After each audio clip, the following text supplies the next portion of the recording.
Я рада приветствовать всех на моем канале. Меня зовут Татьяна. Сегодня видео по просьбе моих зрителей. Я представляю вашему вниманию мастер-класс по изготовлению браслета из медной проволоки. Вместо зажимного приспособления для моделирования проволоки Big Jig производства США мы будем использовать детскую мозаику производства Китая. Ее можно заказать на AliExpress. Переворачиваем рабочую поверхность на другую сторону и вставляем два штырька. Снова переворачиваем рабочую поверхность и делаем набор штырьков.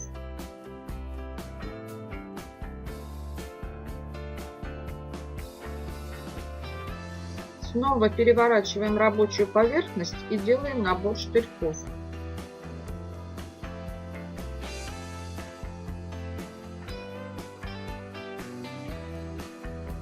Заклеиваем штырьки малярным скотчем.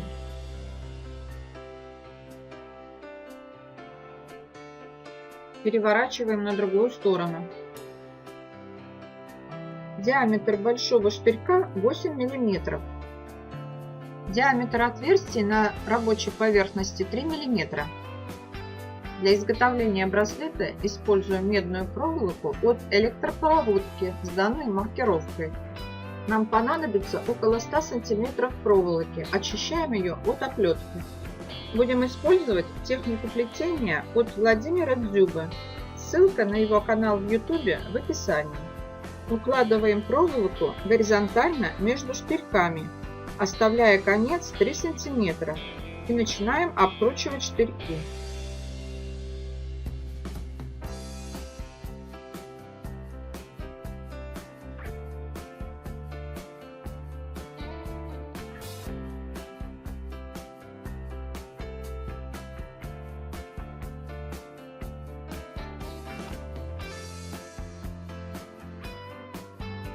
На последнем синем штырьке делаем открытую петлю и поворачиваем рабочую поверхность на 180 градусов. Продолжаем обкручивать штырьки. Снимаем заготовку с рабочей поверхности. Зажимаем вторую пару петель, а первую пару петель перекручиваем на 360 градусов. Повторяем действие с другими парами петель.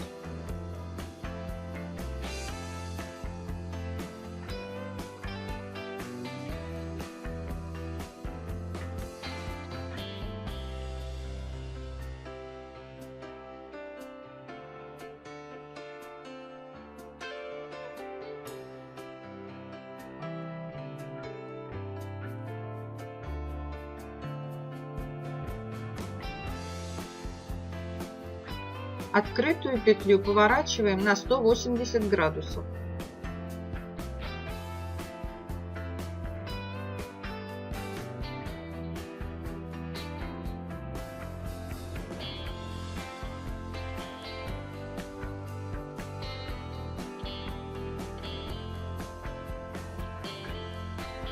Коротким концом делаем 2 витка вокруг длинного конца и откусываем лишнее.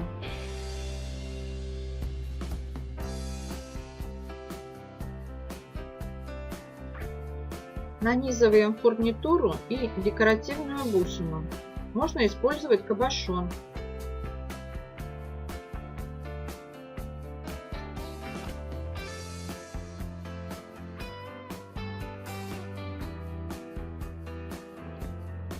Помещаем конец проволоки между штырьками и начинаем обкручивать штырьки таким же образом, как мы это делали в начале. Снимаем заготовку, поднимаем конец вверх и делаем 2 витка вокруг основы.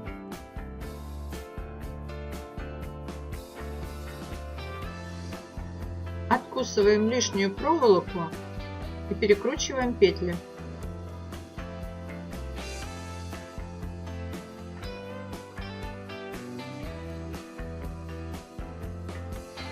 Слегка отбиваем по изнаночной стороне.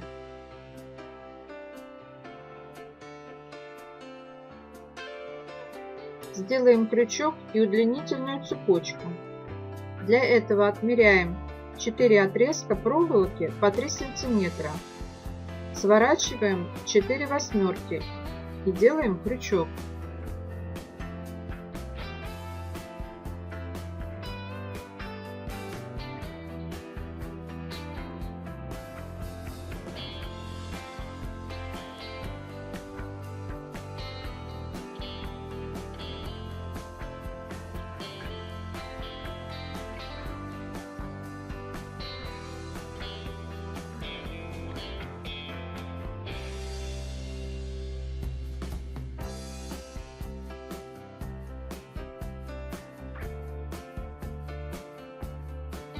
Зачищаем крючок напильником и собираем браслет.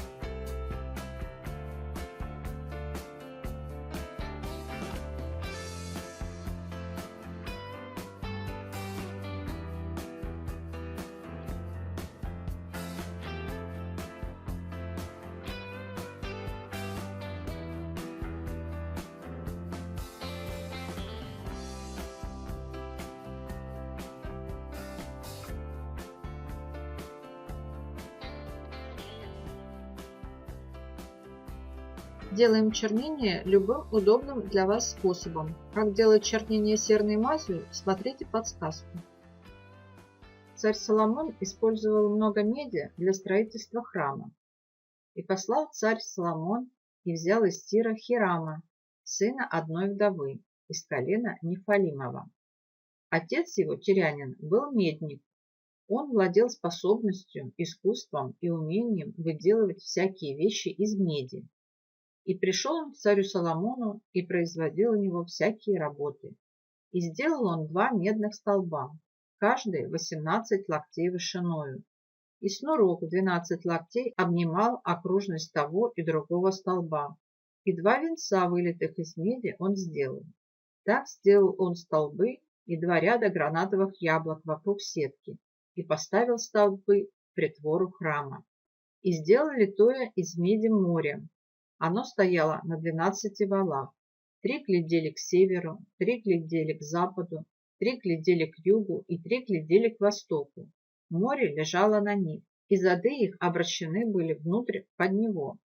Толщиной оно было в ладонь, и края его, сделанные подобно краям чаши, походили на распустившуюся лилию. В момент торжественного открытия храма царь Соломон произнес свою речь.